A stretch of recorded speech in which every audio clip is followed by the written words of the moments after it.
So today we're here to take a deep dive into a discussion on two of our incredible products, X39 and Silent Nights. Now, they're not just products, they're a culmination of cutting-edge research and innovation aimed at enhancing your well-being and quality of life. And it's certainly relevant in this time.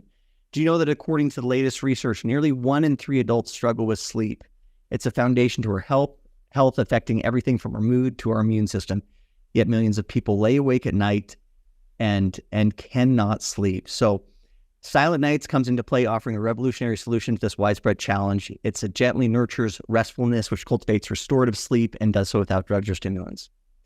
So now it's my absolute honor to introduce a man whose vision has been the driving force behind our transformative products, David Schmidt, our founder, CEO, and the inventor behind LifeWave technology. David's pioneering work has not only paved the way for us to celebrate our 20th anniversary, but also brought us here today to discuss innovations that continue to bless lives and improve health globally. David, without further ado, I'd like to welcome you to the call to share your insights and the science behind these incredible products. Thank you for joining us today. Absolutely. Jeff, great to see you, and an appropriate choice of ties today. I'm trying to match the branding on Silent Nights, so I appreciate better job than me. Well, this is going to be a very interesting webinar today because we're going to take the discussion in a few places that I think are going to be a very pleasant surprise to our brand partners and to our community. They're going to learn some things about sleep that they may not have known before. And just as to remind everyone, I am not a medical doctor. I'm an inventor. And the information that we're providing is purely for information. So if people find the information of use, they should go to their medical doctor or their healthcare practitioner to seek further guidance. But we're not providing any type of medical advice. So just to make that clear. That's fair enough. Well, it certainly is a relevant topic. I mean, sleep is something that I'm guessing a vast majority of people nowadays are struggling with, and we certainly have some solutions that can help with that. So look forward to your insights and excited for the direction, whichever direction you take it in. Let's get started, and then hopefully we'll have a little bit of time left over to answer some questions. So it's great to see everybody.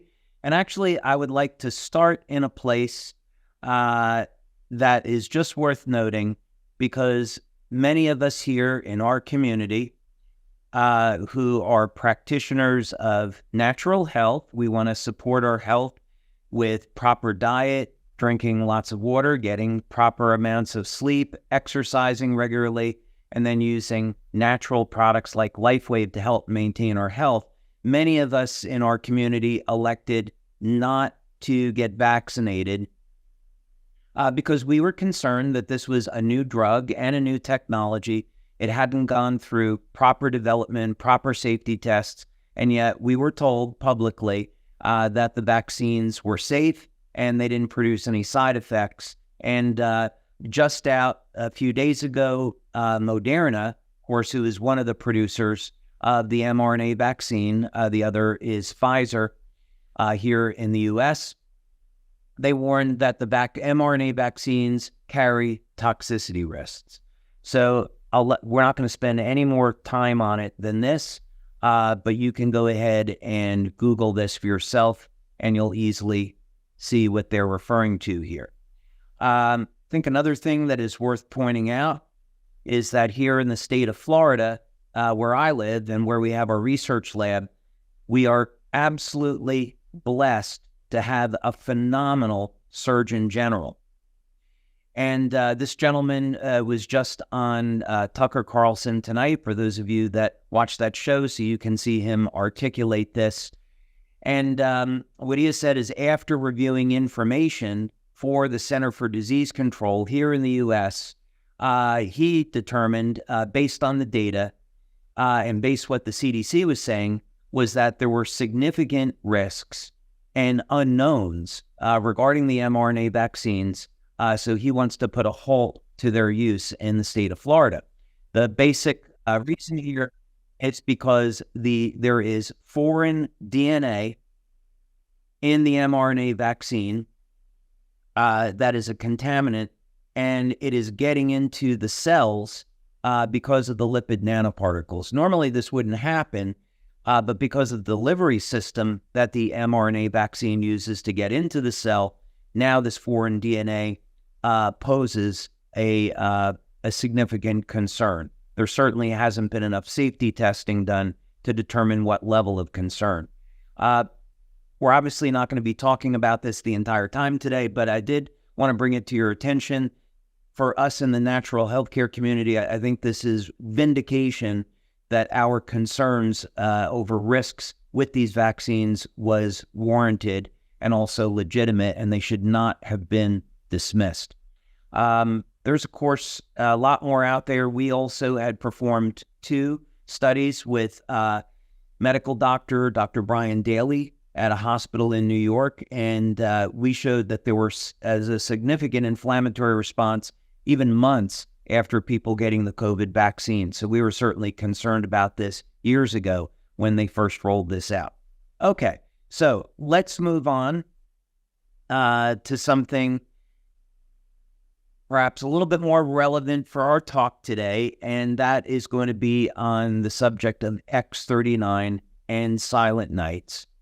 And we're going to be taking this in a few really fun directions today as we look at the benefits of getting a proper night's sleep. And we're also going to look at the role that sleep deprivation plays in our health. This is also a reminder that we are not making any claims that any of our products treat or cure any disease. Our products are for general wellness. The only claim we make about Silent Nights is that it's going to improve the quality and the length of sleep, which we've documented in clinical studies. And we're going to be showing one of those today. So I think the first thing to discuss here is looking at something rather obvious, which is going to be the connection to sleep and aging. So when the premise of our business today, as it's evolved over time, is that we want to look at mechanisms that will allow us to stop the aging process and preferably become younger and stay as young as possible and as long as possible. And this has a number of extraordinarily valuable outcomes, not just for ourselves, but also for society. So imagine if people were young and healthy and they weren't as susceptible to disease. This would be an amazing thing because it would drive healthcare costs down all across the globe, saving trillions of dollars over a period of many years. So there is a fundamental place for this technology in the scheme of global healthcare. So that's one of the reasons why we should look at this. Another way and another reason to look at this is that, of course, it improves quality of life. Many of us are going to work up until we're 65, 70 years old or more. And by the time we retire or have extra time with our families, that's the time when the body, in most people, has broken down and their bones are weak. They've experienced sarcopenia, muscle wasting, or maybe they have a chronic disease like arthritis or something even more severe.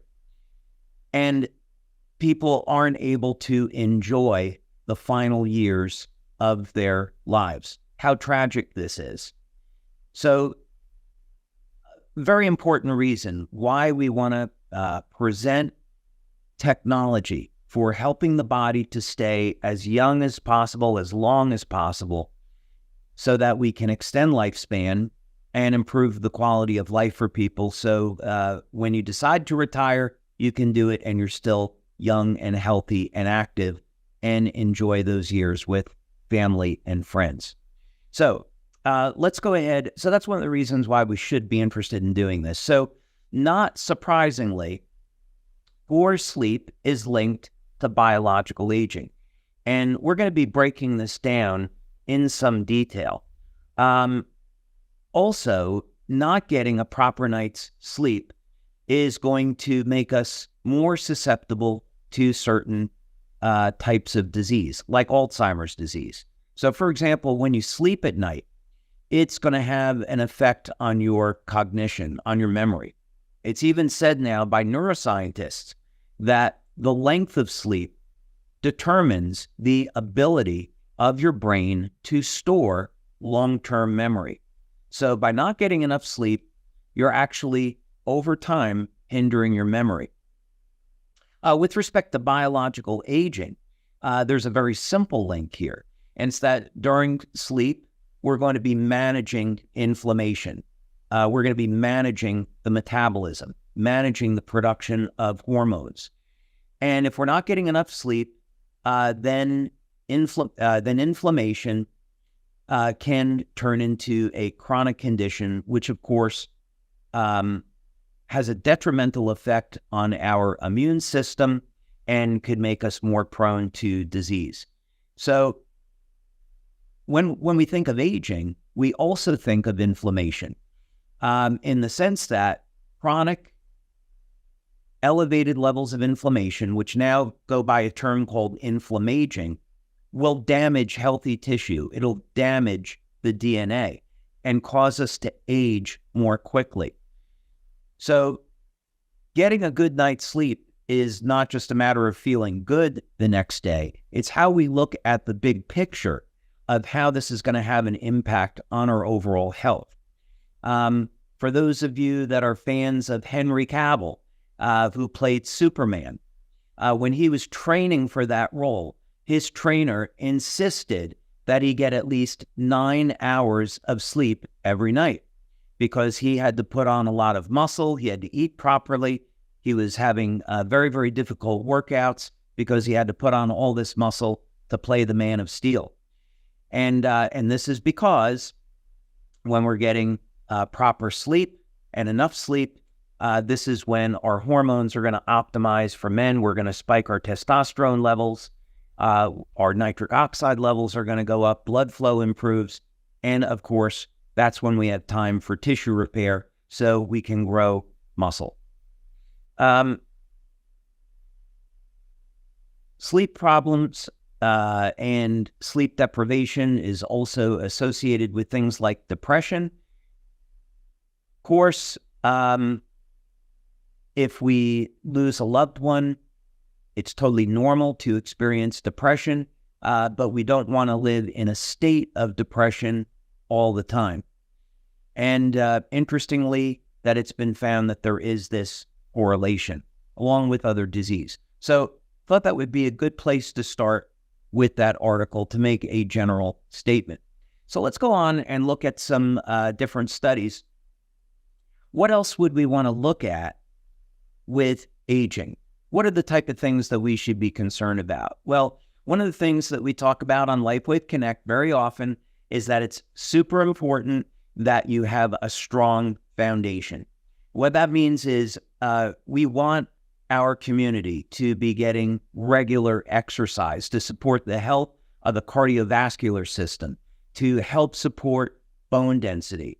We don't want to get to be 60 or 70 and experience muscle wasting and be weak and frail.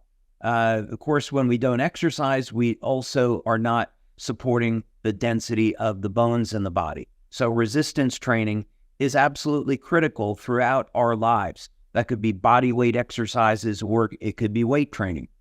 But interestingly, as we might expect, if you're eating right, if you're exercising right, you're taking supplements, doing all these health things, but you're not getting proper sleep, you could still be prone to illness. So it's an important part of the overall picture. And here is a study linking sleep quality and duration, which we're going to show that Silent Nights helps to support both, that is linked to frailty in an older population, right? This is not a surprise, but it's something that we should be thinking about because we want to be in a regular habit of good sleep. So that is a habit that takes care of us our entire lives.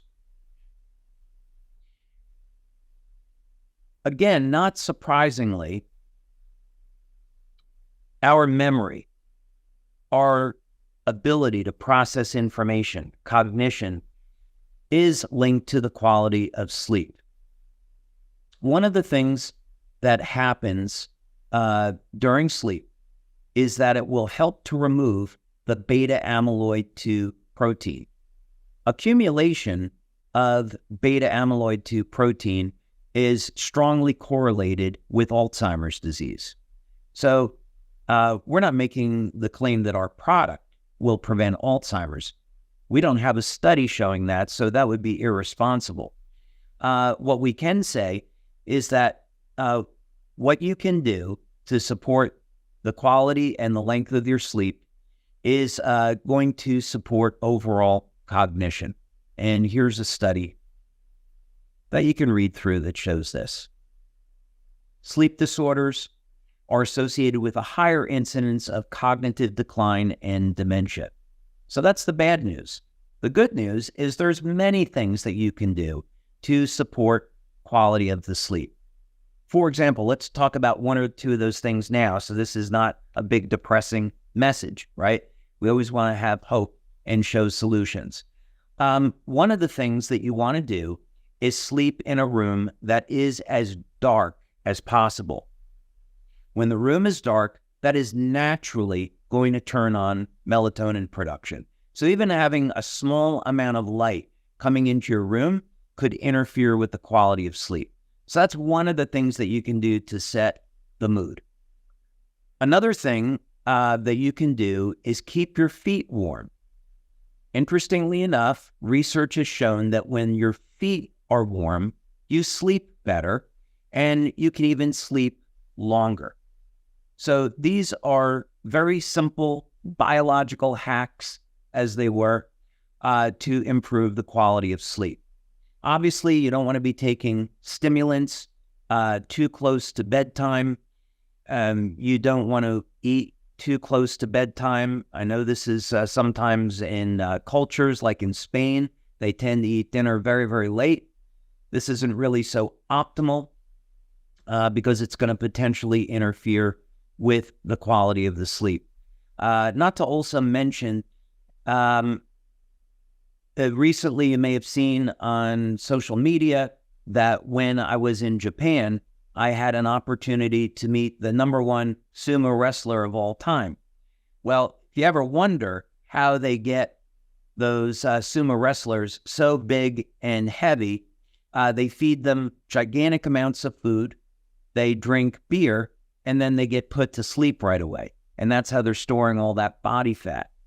So you don't really want to be consuming a lot of food and alcohol too close to bed because that's just going to get stored as body fat. So those are just a few very practical things that you can do. Okay, let's move on here. Many of you now, as we're getting into the beginning of the year here, we're coming off of the holidays. Some of you are made New Year's resolutions.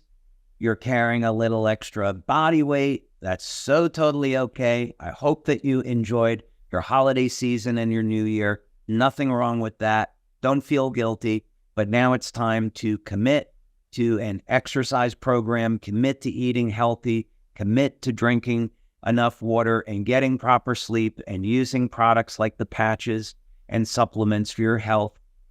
How does sleep fit into this picture of losing some extra body fat? I don't think we would normally think about this, right? So when someone wants to lose body fat, we think in terms of exercise and diet. And this is not necessarily the best way to think about it. It's certainly not the entire approach. What I mean by that is what we eat is certainly important, but when we eat is equally important. The amount of time that we eat is important. So, for example, practicing techniques like intermittent fasting, limiting the window with which you eat is critically important because that has an effect on hormone production in the body. And we can see this from a point of view is that when there were shortages of food, which is for most of human history, in response, the body had to produce extra amounts of growth hormone and testosterone and reduce insulin to respond to that food shortage. Well, what's going on there?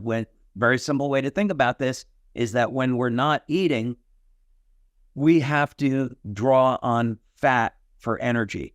That means growth hormone and testosterone have to go up. That means we're getting preservation of our muscle tissue and we're burning fat. Pretty great deal. Soon as we eat, now we're going to turn on insulin.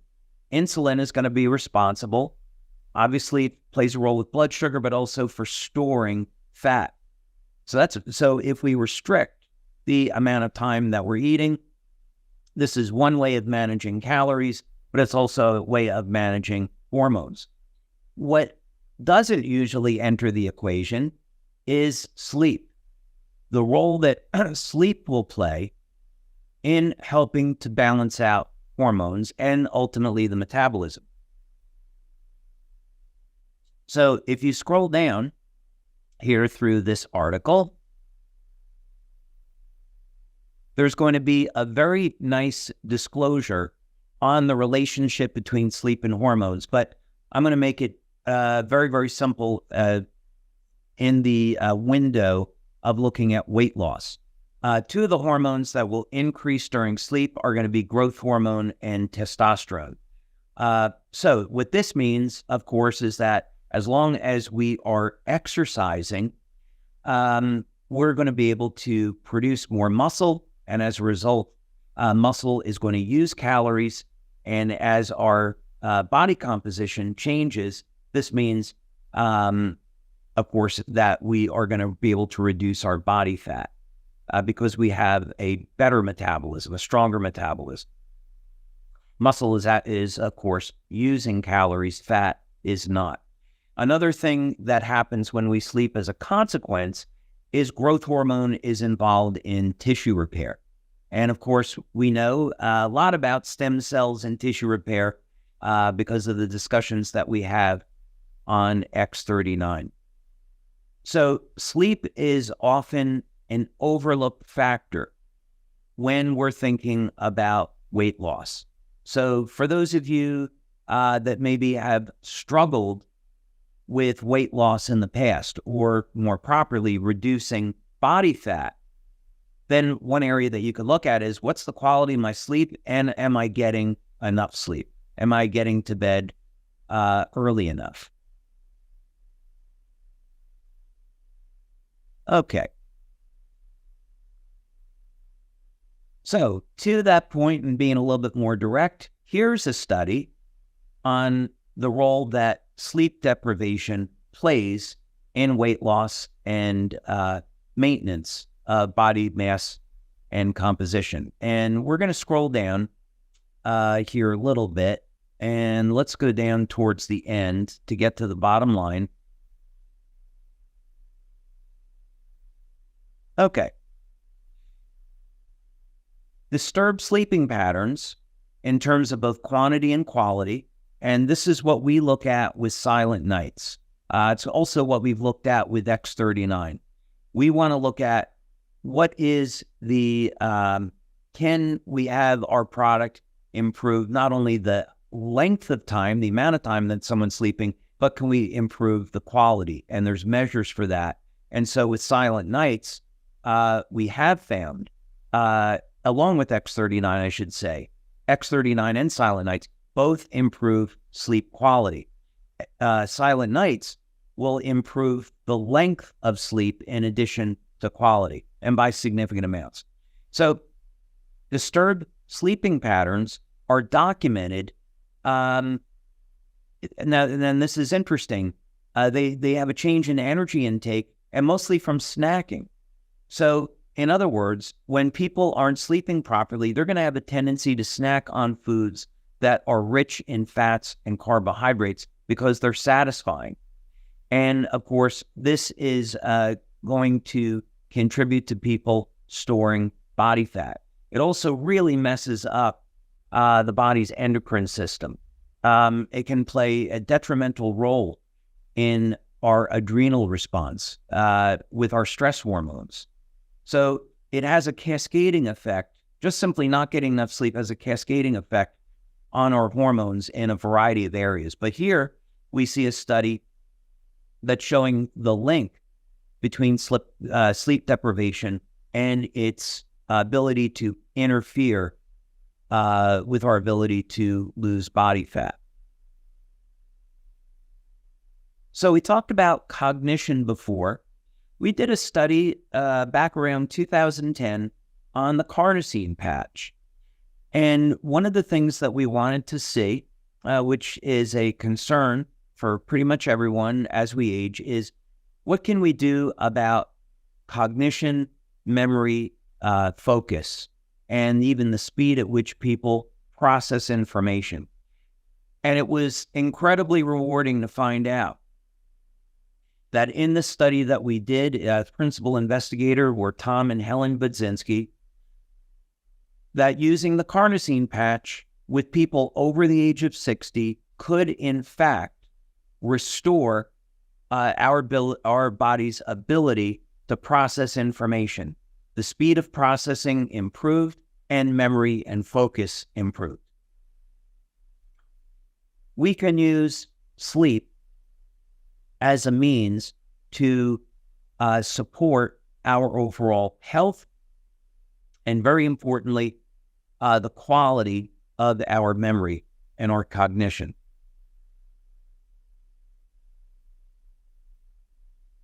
So here's an article that gets into talking about exactly how this works. And actually, the studies on sleep and cognition are extraordinarily detailed in terms of the information that's provided. There's quite a bit of neuroscience involved, so we're certainly not going to dig into it in any detail like that. But what I do want to draw attention to is the role that sleep is playing in long-term memory. And we can see this quote here by Matthew Walker, professor of neuroscience at UC Berkeley. And this was done with MRI scans of the brain. In our studies, we've used a piece of equipment called a P3. It's EEG, and we've been able to develop mapping of the brain to show how X39 improves memory and focus over about a period of 3 weeks. And there's a very functional shift in the way information is organized in the brain when using X39. But you can see here that when the brain waves slow down, so we're going from now most people are in a beta state. They could go down lower into an alpha state, which would be a state of relaxation. Then you go into a theta state during sleep, and then even deeper still is in a delta state. So you can see that when the brainwaves slow down from good quality sleep, it serves as a courier service transporting memories from the hippocampus to permanent storage. So what this simply means is that if we're not getting enough sleep and the quality of the sleep is impaired, then our long-term memory suffers as a consequence. And it's easy to see how this would happen over a long period of time. Now, when we're thinking about how we can maintain the quality of our life over a long period of time, in other words, we develop strategies so that we can stay on a regular program of exercise. So many of you may not have started an exercise program, still the beginning of the year, so I'd encourage you to do so. Start with something small and say, I'm going to take 5 or 10 minutes every morning, and I'm going to do a maximum number of air squats, call them deep knee bends if you wish, and a maximum number of push-ups. That's it. I'm going to start with that for my first month just to get my body back in the cycle of exercising. And then you can progressively move up into other things. But we build this foundation and this long-term commitment because we want to have throughout our lives sufficient strength and stamina so that if we do get injured, we can recover quickly. We think about inflammation the same way, is that you could have something that you eat that you're allergic to. You may not even know.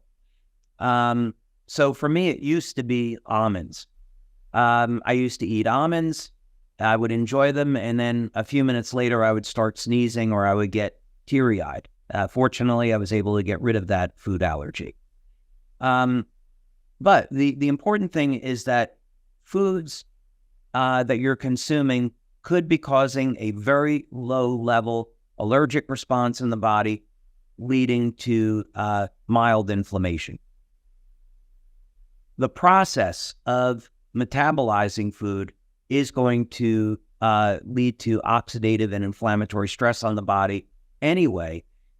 And if you're here in the United States, you're more than likely consuming genetically modified food, which is highly inflammatory.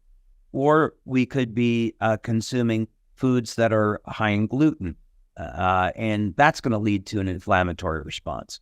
So it's very difficult to get away from this because we're immersed in 4G and 5G. That's going to cause an inflammatory response in our body. So we've got to be proactive. We have to lead healthy lifestyle, which is not difficult with a little bit of planning. Take supplements that are going to help moderate the inflammatory response, things like NAC, N-acetylcysteine, things like curcumin. Manage the inflammatory response, and then use technology like the patches to round out your overall program. But a silent killer, if you will, when we look at it in the long term of anti-aging, is going to be sleep deprivation, because it can lead to these elevated levels of inflammation, which over time is going to have a detrimental effect on the way our body ages. In fact, one thing that we know is that chronic levels of inflammation will damage the DNA, will damage healthy tissue, and absolutely have an adverse effect on how we age. It'll age us more quickly. When we study species here in the lab, and we look at species that don't age, one of the things that you see is that they have complete control over oxidative stress and the inflammatory process. So this is another really important reason why we want to be able to get enough sleep. And as you can see here, two of the big killers, heart disease and diabetes, are of course linked to inflammation and are linked to not getting enough sleep. All right, now let's get to some of the good news. We talked a lot about the problems of not getting enough sleep. We've talked about some solutions, and now we want to get into some really exciting information. Some of this you may not have seen before, so I'm really looking forward to presenting this to you. One of the things you should have in your toolkit is a melatonin supplement. And I'm not a medical doctor, but I'd advise that you speak with your practitioner about doses as high as 60 milligrams in the case of emergency, or 3 milligrams to 10 milligrams for occasional use as needed. And what do I mean by that? Well, we're going to take a look at that here. Melatonin is now being thought of as perhaps the most important antioxidant in the body. We often speak of glutathione as being the body's master antioxidant, which it absolutely is.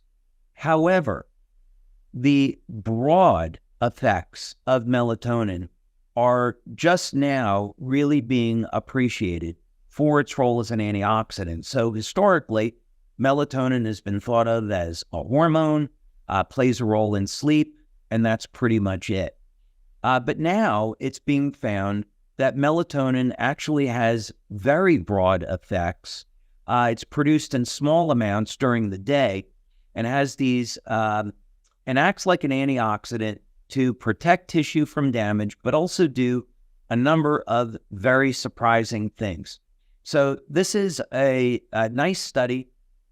And one of the things it's showing, which is surprising, is melatonin's role in the mitochondria.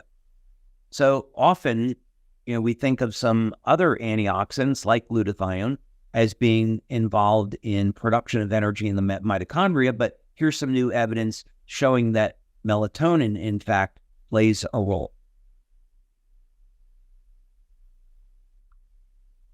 Now, this is going to scare some of you initially, but let's talk about it. Melatonin is a master regulator of cell death. That sounds bad, but let's look at what this actually means. We want old cells to die, and we want them to go through a process called autophagy. There's now a phenomena that's being looked at for many years now in the age reversal community, and it has to do with what's called zombie cells. And this simply means that some cells, after they die, they don't get broken down and eliminated. They tend to stay in the body. And this is a really bad thing because these zombie cells end up causing oxidative and inflammatory stress. In fact, there are some researchers in age reversal, like Aubrey de Grey, who are specifically focusing on the elimination of zombie cells as a means to significantly extend lifespan. Interestingly, a naturally occurring compound in peppers called fisetin, it has been shown to induce autophagy. In other words, get rid of these dead cells. So here's another example where God and nature provide a solution to improving our health and longevity. Of course, another way that we can do it is through fasting, because fasting is absolutely free, and it also provides a whole host of benefits. One of them being getting rid of these old cells that can cause inflammation and premature aging. But interestingly enough, sleep plays another role, as does melatonin. So melatonin is going to act to help manage the inflammatory process in the body and also help our body get rid of these old cells.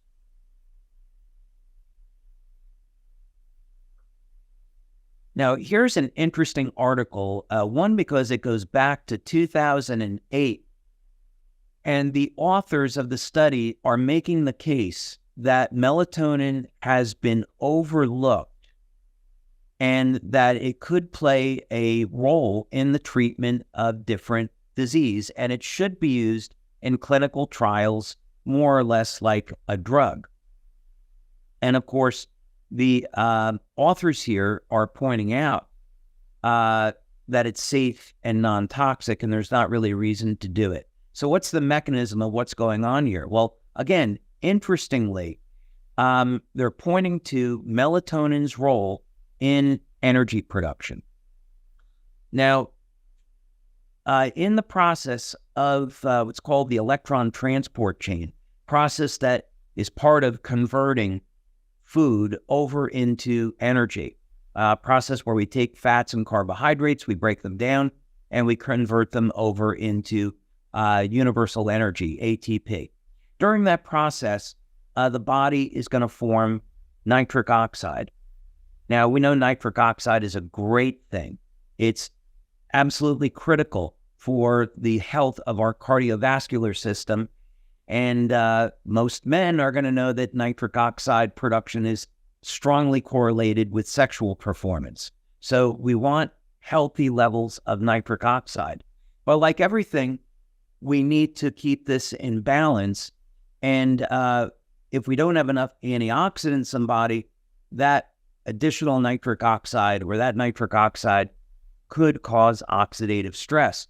And here it's being shown that melatonin is going to help to control the damage from nitric oxide, prevent damage. So the authors are suggesting this should be looked at clinically. Now, what about other parts of the body? We think of melatonin as being something that's restricted to the health of the brain. But now we're seeing, okay, well, actually, melatonin's effects are very broad. It plays a role in energy metabolism. What else? Well, interestingly, we would almost never associate melatonin with the health of our liver. But here's a study, an article that's showing exactly that. And in fact, extensive studies, right down over here, show that melatonin may be a suitable therapeutic molecule to reduce liver damage after sepsis. So again, this is something where we traditionally think of glutathione as the master antioxidant in the body. It's going to be found in very high concentrations in the liver. Glutathione is necessary for detoxification. But here's another weapon that we have at our disposal, and it's nothing more complicated and nothing more expensive than melatonin. And obviously safe because it's naturally occurring in the body. So let's say that you are an individual that maybe has a fatty liver, or you drank too much alcohol when you were younger and you're having some problems with your liver now. Here is something else that you can look at as a means to help support the health of your liver: melatonin.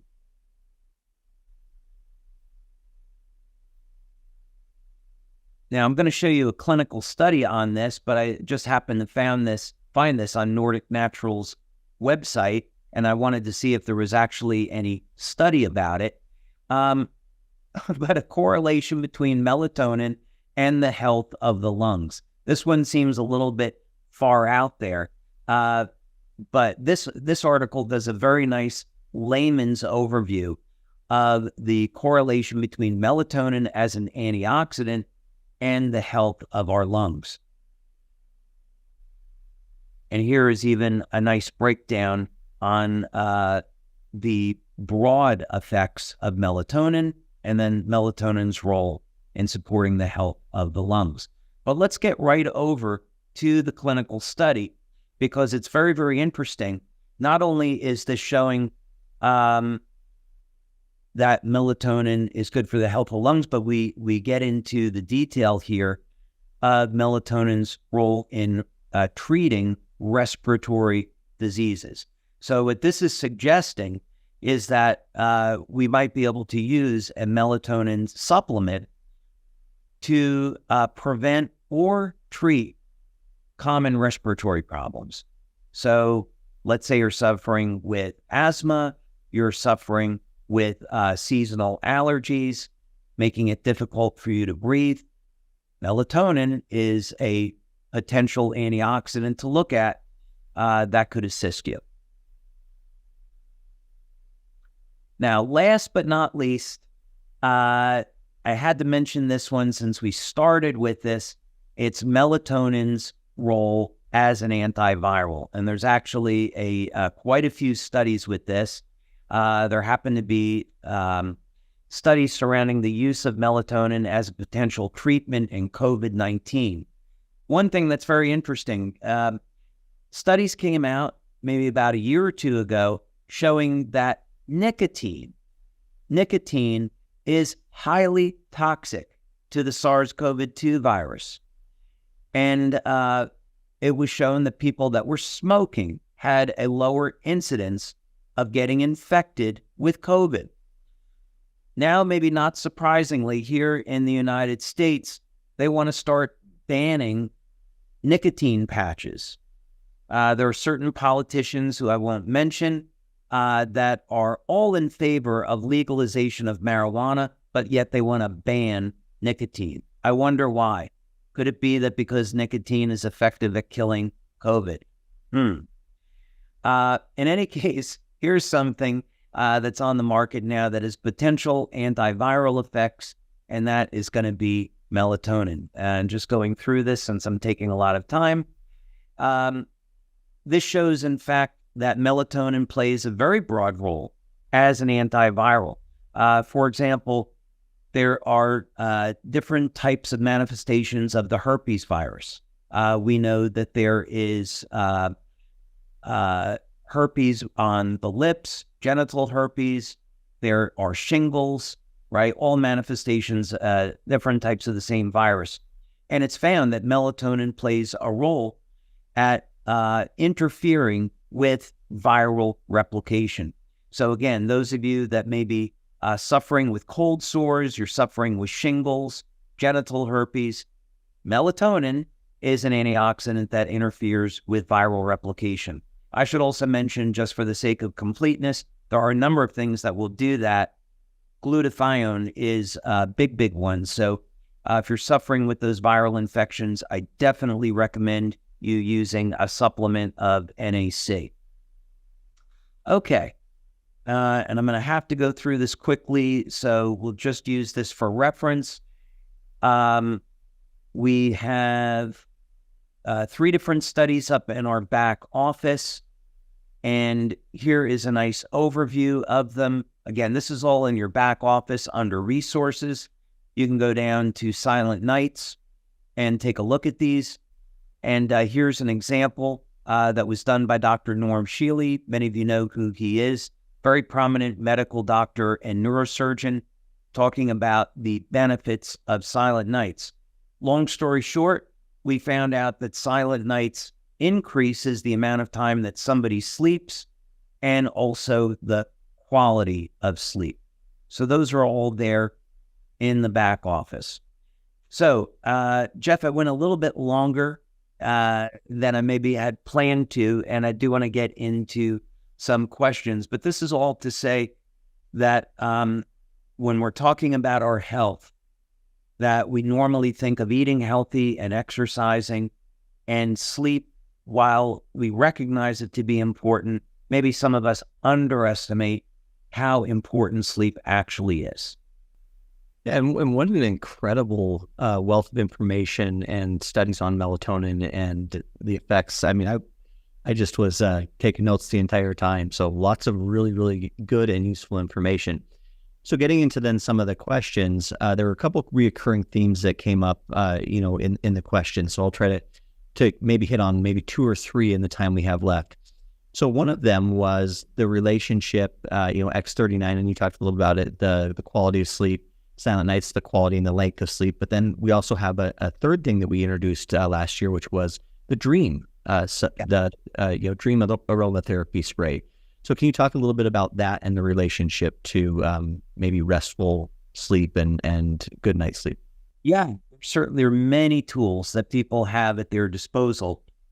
And now, of course, our brand partners here in the United States know that we're coming out with an oral supplement that they're able to take to support the quality of sleep.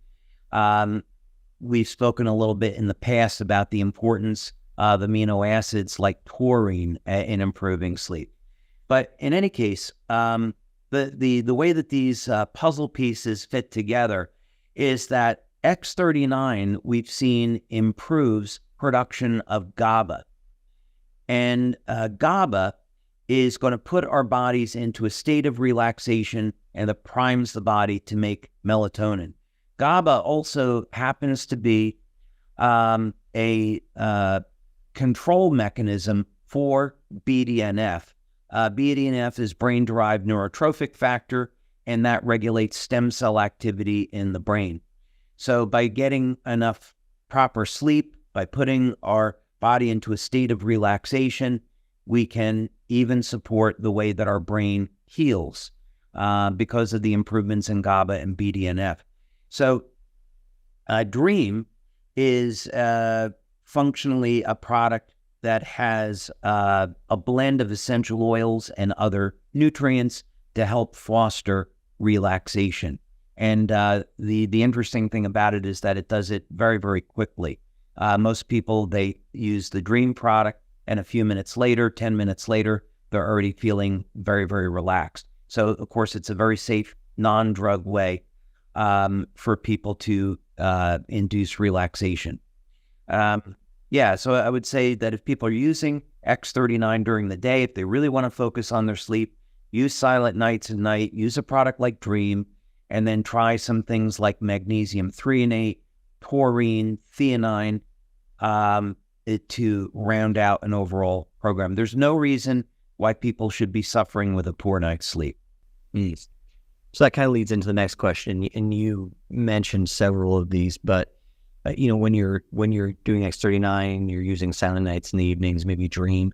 What level of supplementation or what additional supplements might you recommend? And for example, should someone be using Silent Nights and potentially supplementing with melatonin as well? Yeah, the beauty of this is that there are a whole variety of supplements that people can use. Taurine is definitely a favorite of mine because it won't put you to sleep, but it helps with your body's, it helps put your body into a state of relaxation. It helps to calm the mind down. And it's also highly anti-aging. I'm sure we are going to find out that taurine plays a very significant, pivotal role in how our bodies age. It's just too critical. Another thing that we often recommend is magnesium threonate. So magnesium threonate enters into the brain. It can cross the blood-brain barrier.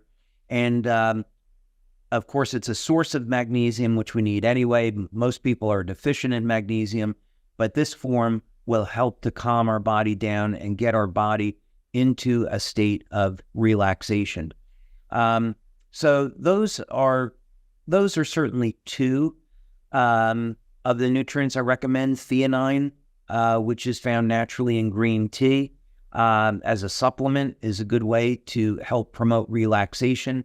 So I wouldn't be necessarily using things to put a person to sleep. I would use things that foster relaxation, and then tools like the patches can help improve sleep length and quality. And kind of as the last question here, and then we may close out depending on the time here. But in terms of a melatonin supplement, is there any research and if someone were to take that for an extended period of time, does that interfere with their body's ability to naturally produce that? Is taking a melatonin supplement recommended in the studies? Yeah, the way that a person should look at this is the same way that you look at hormone replacement. There is going to be a period where your body may stop making those hormones naturally, and you end up with a few choices. So when it comes to, let's use two other hormones as an example, testosterone and growth hormone. Some people, they choose to get hormone replacement therapy, and that is so totally fine. That's an individual's decision. If they want to go that route, that's so totally okay. But there are alternatives. There are certainly many natural hacks for improving those hormones, some of which people don't want to do, like myself. I don't want to go in an ice bath for 20 minutes a day. I'm not going to do that. But I am going to exercise. I'm going to keep my body fat low. I'm going to practice intermittent fasting. I'll supplement where necessary to keep my testosterone levels elevated. And those blend of things, I've been able to get my testosterone levels regularly over 800. So in the range of someone around the age of 30 or so, without having to use hormone replacement therapy. So that would be first my personal choice. When it comes to melatonin, it's true that your body's natural production of melatonin is going to decline with age, but you don't have to supplement with it. I carry melatonin supplement with me for two reasons. Number one, because of all the travel I have. I take melatonin as part of an overall package to help me adjust to the different time zones. So recently I traveled around the world. I went from Florida to Europe to Japan and Taiwan to Utah and then back to Florida. So I literally circled the globe. And when I land in another country, I'll take a melatonin supplement, I'll use Silent Nights, I'll use Eon, I'll get a good night's sleep, and then I'm ready to go the next day. So that's one of the things that I do. The other thing is I'll use melatonin as an antiviral. So let's say when, there's been risks of when COVID was coming around, melatonin 60 milligrams was in my toolkit of things that I was going to have in case I got infected with COVID, right? Or, you're traveling on a plane and you're around a lot of people, for the holidays. It's a weapon in the toolkit that is a very powerful antiviral. So I would say that it's something that people should have in the event that they need it. The other thing I'd say is melatonin at 60 milligrams is used by medical doctors as a means of treating cancer. Many doctors find that it is a wonderful support to the immune system, and it has anti-cancer properties. Simple melatonin. Incredible. So much good information. I wish we had more time. Unfortunately, we're at that point where we are just about out of time. But I know, David, I always like to give you an opportunity to any closing words for our community, anything you would like to share as we finish out this webinar. Yeah, well, first I want to, thank our brand partners for being here today. And it's, of course, the reason why we're in business and we do what we do is we're at their service. And as we're getting into this time of year where people want to lose some extra weight, when they want to get in shape for summer, when they're thinking about this thing and the quality of their life, important thing is that there's always going to be solutions no matter where you're at, so that there's no need to feel that there isn't hope. There's always hope, and there's always people there to help you. So we have an incredible community of wonderful, loving, caring people that are there to help. So if you're someone that's on today and you feel a bit of desperation, you don't know where to turn, we have so many wonderful people here in our LifeWave community that want to help you and bring a solution to your problem. Well, thank you so much, David. We certainly appreciate your wisdom and what you've shared and the useful information. It helps to empower us. We agree with you so much. Appreciate the brand partners. Thank you, everyone, for joining. Thank you, David. And we will see you next month. All right. Bye-bye.